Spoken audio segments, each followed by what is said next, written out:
radio dice run run. La imaginación se enciende. Gallinas, zorros y un duende, gatitos comiendo atún. No es un programa común. La imaginación es loca. Escucho bailar una roca y dibujan mis orejas. Aprendo de moralejas y se me hace agua la boca. Hay historias por millones, refranes y muchos cuentos. Pónganse en sus asientos porque van a ver visiones. Comilonas, comilones, tráiganse las galletas. Niñas de todo el planeta. 1, 2, 3, cachipún. La radio dice run run con pájaros y trompetas.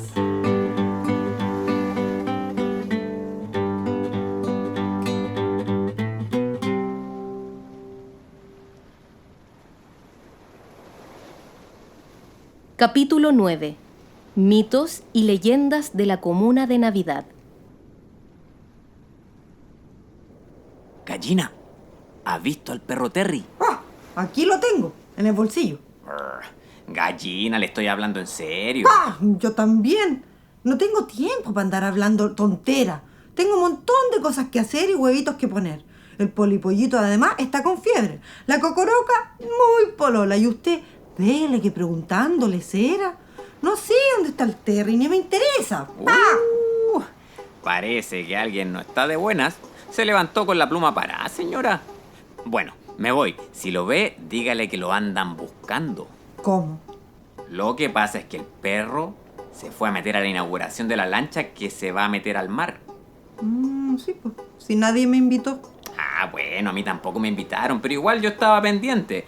Y no me va a creer que el perro se pone ahí de propio a mear la lancha. Lloraban las señoras. Los viejos salieron persiguiéndolo. Y se acabó el festín. No hubo fiesta ni lancha entrando al mar. Yo no entendí nada y el perro, quién sabe. Entendible. La historia se repite, zorro. Y con algo así no se juega. ¿Tú sabías que eso ya había pasado en la boca del río Rapel? No. Sí, hace muchos años. Luego de que 2 hombres construyeran un bote para pescar y se mofaran de los antiguos sin ni un respeto, y en vez de bautizarla, le hicieron pichí y se fueron mar adentro. No, Sí. ni un respeto, qué falta de decoro. Ajá, sí. Y adivine qué pasó. 2 de los 5 hombres que iban a bordo se ahogaron. A ver, gallina, ¿y cómo sabe tanto? La experiencia, pues, mijito. ¿Y no habrá estado metida usted en todo este merequetengue? Ah, ¿y usted cree que las gallinas mean?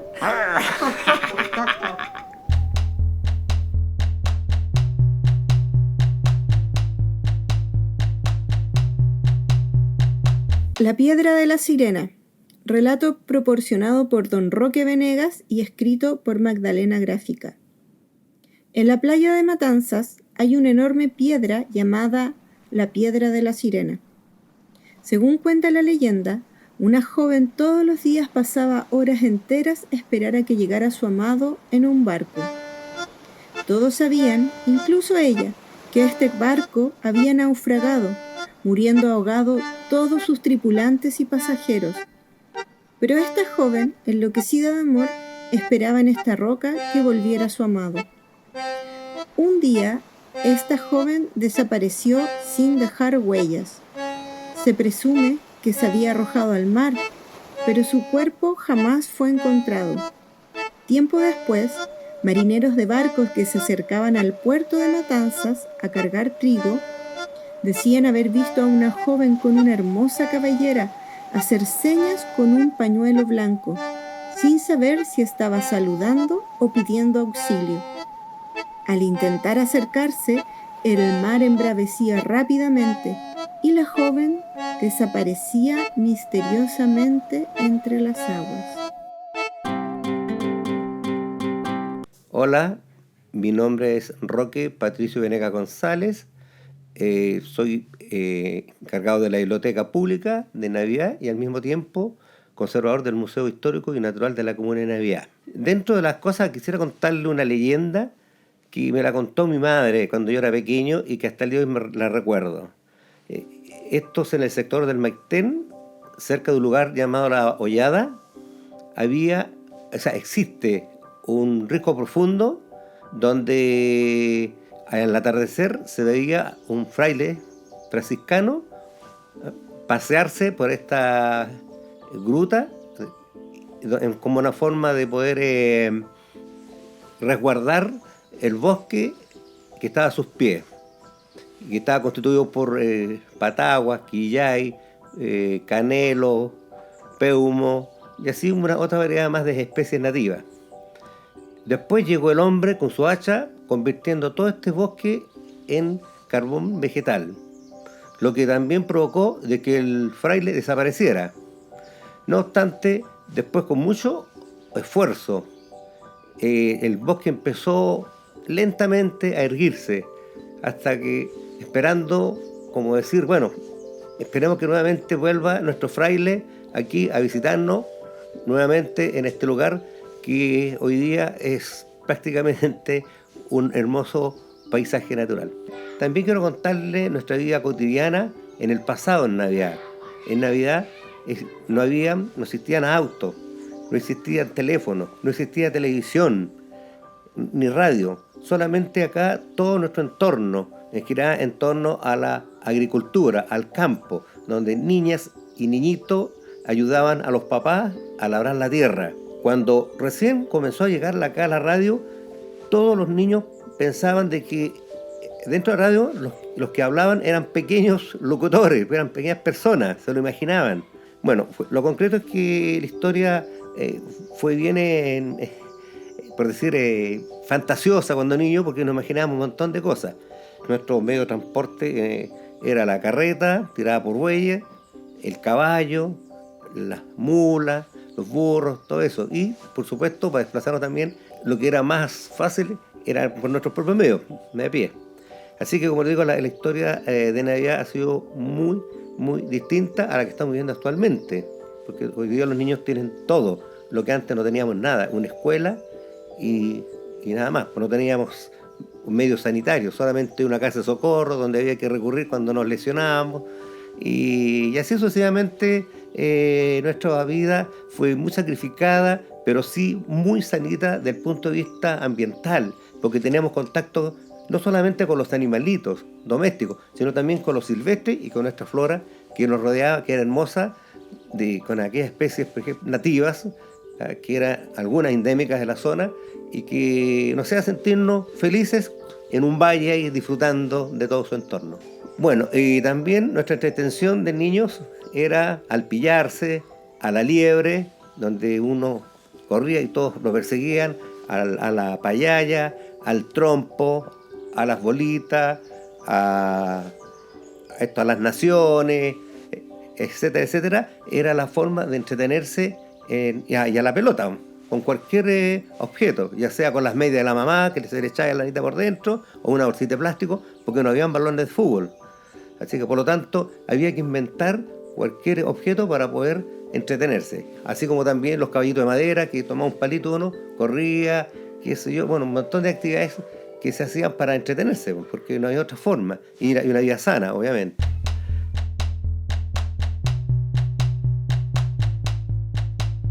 Les voy a contar una versión diferente de la piedra de la sirena. Muchos años atrás, en el tiempo de los abuelos, la gente no tenía agua para tomar ni regar los huertos. Iban a buscar agua a una poza que estaba en la playa del padre. En una roca que estaba frente a la poza, adentrándose en el mar, se aparecía una sirena peinándose y cantando con una voz hermosa. Un día un joven pescador fue a buscar agua a la poza. La sirena lo vio y se enamoró perdidamente del joven. El pescador salió en su bote a pescar y la sirena lo seguía mar adentro. Pero había una malvada bruja, una hechicera que vivía en lagunillas y también estaba enamorada del joven. La hechicera era vieja y arrugada y tenía mucha envidia de la belleza de la sirena. Entonces decidió hechizar a la joven sirena y la convirtió en una piedra. El risco del fraile. Relato proporcionado por don Roque Venegas González y escrito por Colomba Elton. En el sector del Maitén, cerca de un lugar llamado La Hollada, hay un profundo risco. En la parte sur de este acantilado existe una extraña forma que asemeja la entrada de una gruta. Se cuenta que en esta gruta se pasaba orando y en actitud vigilante un fraile franciscano, pareciendo cuidar el hermoso paisaje de pataguas, lingues, olivillos, canelos y quillayes que vigorosamente crecían a sus pies. Llegaron los hombres con sus hachas, convirtiendo estos hermosos ejemplares de árboles en carbón vegetal, quedando prácticamente desnudo el lugar y desapareciendo con ellos el misterioso fraile. Después de muchos años, estos árboles, con mucha dificultad y esfuerzo, comienzan a crecer lentamente, como esperando, tal vez, que aquel fraile que se fue un día vuelva a cuidarles y el hombre actual no les cause daño. Bueno, con respecto a la escuela, porque en esos años antiguamente no había muchos colegios acá en la zona. Existían escuelas para hombres y mujeres y que funcionaban en algunos hogares. No había un lugar público. Sin embargo, ya a partir de 1900 en adelante empezaron a crearse las escuelas públicas acá en la zona, pero sí todos los niños y niñas no disponían en aquella época de indumentarias, porque lamentablemente acá no hay oferta y escasea mucho. Los niños tenían que desplazarse por quebradas, subiendo cerro y bajada, a pies para llegar al colegio y a pies pelados. ¿Sí? Eso, y con los grandes fríos, lo que también provocaba que muchos de ellos llegaran atrasados y en sus casas a llegar a hacer sus tareas a la luz de la vela, porque no existía luz eléctrica. Entonces era muy sacrificado el estudio, pero sí había cierta preocupación, había cierta responsabilidad de parte de los niños, pese a las incomodidades hogareñas, se trataba de alguna manera salir adelante y poder estudiar.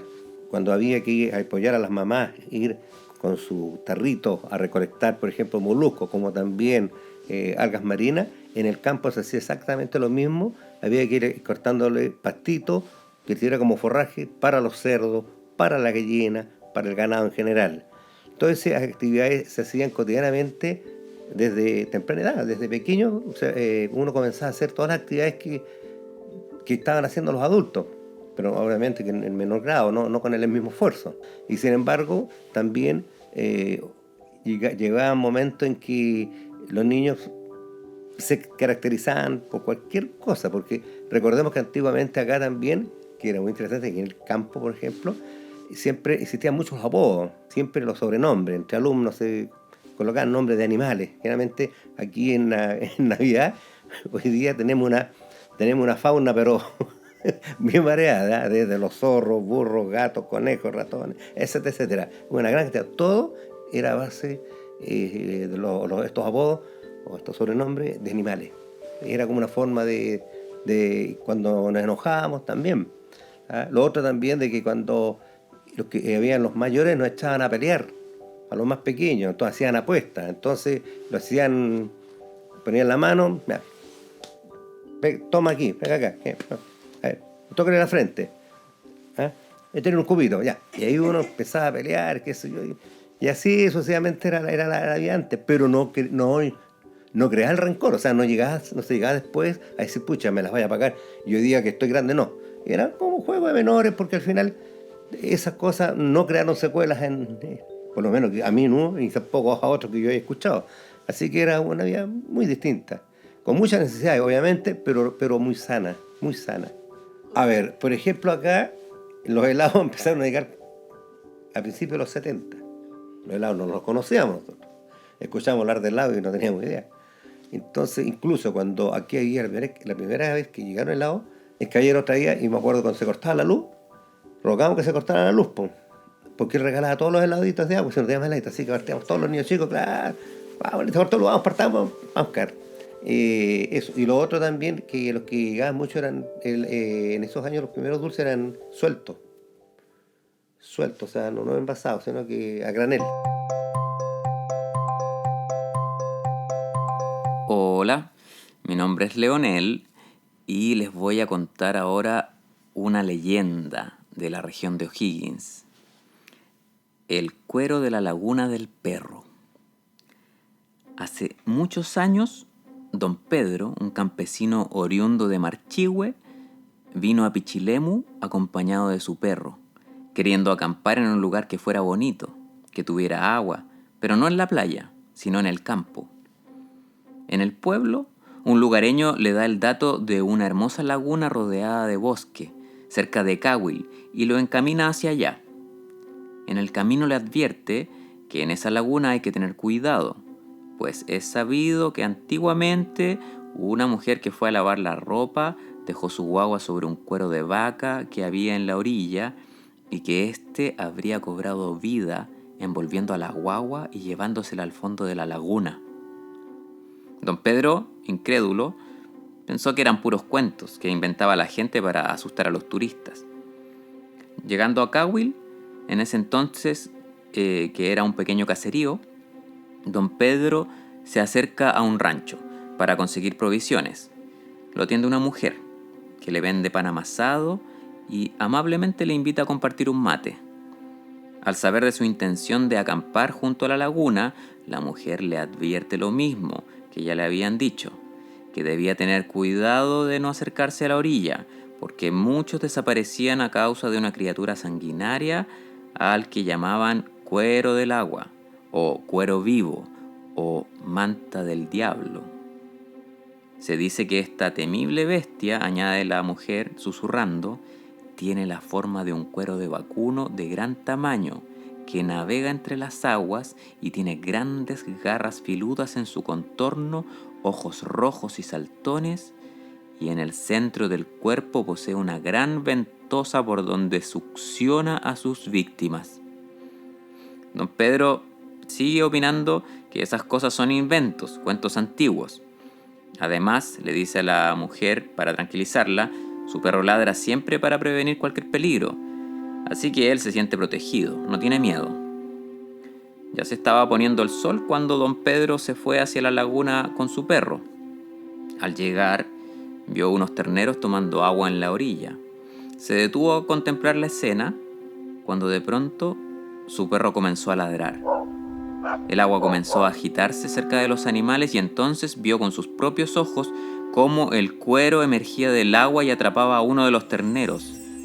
Don Pedro instintivamente corrió a proteger al animal, golpeando el cuero con un palo, pero la bestia se abalanzó sobre él atrapándolo.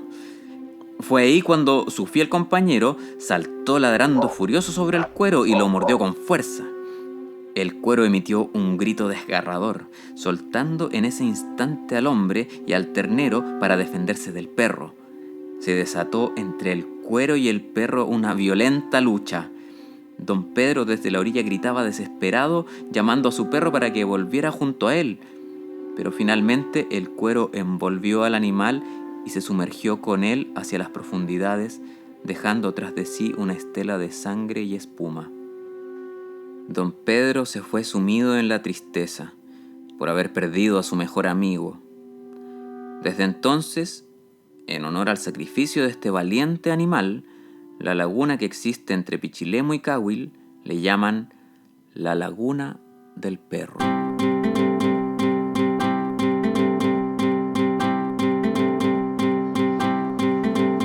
Acá en La Boca hay unos tíos que dicen que aparece un hombre como del puerto de un poste. Sin cabeza.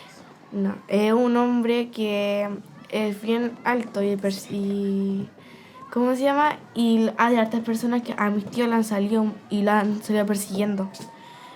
Tiene las piernas grandes, es todo grande de él. Y lo fue correteando. Y cuando se sentía un chorro grande de agua, y era porque estaba haciendo sus cosas. Y estaba haciendo pipí. Y sonaba como si, dijeron mis tíos que sonaba como si un caballo estaba haciendo pipí, pero era un hombre gigante. Y después él se metió a un pasaje que había por ahí y esa persona lo salió correteando. Y acá en La Boca hay otra leyenda que le pasó a un abuelo que se llama el Tetué. Es bien conocida. Dilo bien. Que le pasó, no sé, que le pasó a mi bisabuelo. Que él era una persona que no le gustaba mucho convivir y tomaba mucho. Y acá en el mirador de La Boca, que es San Pedro, se sentó él porque estaba cansado de tanto correr y estaba curado encima. Y abajo de la montaña había una cueva. Y esa cueva ya no está, pero ahí dijo que se había escondido, que había salido un tatuaje volando y se escondió ahí. Entonces se asomó y no había nada. Después se volvió a sentar de nuevo y escuchó un aletazo muy grande. Y cuando ese aletazo se escuchó, se puso a temblar súper fuerte. Y mi abuelo de ahí no salió a tomar más. Y lo vinieron a buscar y se lo llevaron para la casa. Y de ahí no salió más, de la noche. Es un brujo, que acá hay muchos brujos. Es un brujo con cabeza de humano y cuerpo de pájaro, que anda rondeando por aquí y hartas personas. Nunca se le puede decir su nombre e invitarlo a alguna cosa porque puede aparecer al otro día como humano y decirle que viene a cobrar lo que le prometieron. Y si no lo promete, le puede pasar algo. Lo puede convertir en, no sé, en uno de ellos, o los puede asesinar o los convierte en piedra. Hay dicho que los convierte en piedra. O se puede morir así, morir. Sí, lo mata nomás y lo lleva a un lugar. Y dicen que para evitarlo tienen que andar siempre con cosas de plata. Y cuando ya se le aparece y cuando andan con nada de plata, tienen que hacer fuego y ese fuego echarle sal. Entonces ahí se hace, hay un temblor así cuando se hace y todos se absorben. Ellos se absorben y se mueren. Es como cuando poner un círculo de sal y sí. Las brujas no pueden pasar. Las brujas no pueden pasar ahí. Todo. No pueden pasar o no pueden salir de ese círculo que uno hace. Sí. Y por más que lo intenten. Hay otra historia que se llama la chancha de blanca de oro, algo así era. Que es de acá de La Boca. A mi abuelo le pasó, a mi bisabuelo le pasó también, que a él le gustaba salir a pescar. Y entonces abajo, como nosotros vivimos abajo, arriba del río, bajó para el río. Y había una chancha en una cueva con estos chanchitos chiquititos. Y esa era como mi abuelo era avaricioso, le gustaban las cosas de plata y de oro. Ella tenía collares de oro, de plata.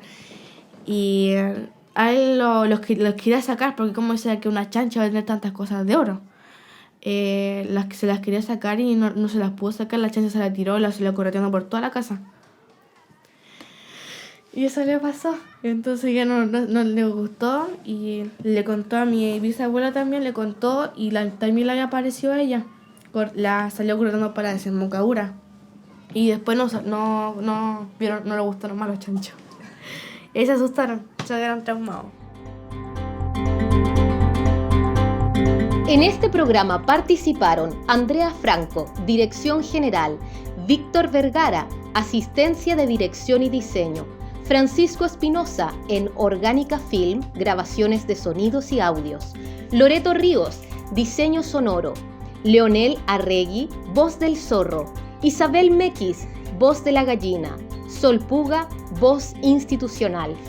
El programa Run Run, Escuchemos Cuentos en la Radio, fue financiado por MINCAP, Fondo del Libro y la Lectura 2023.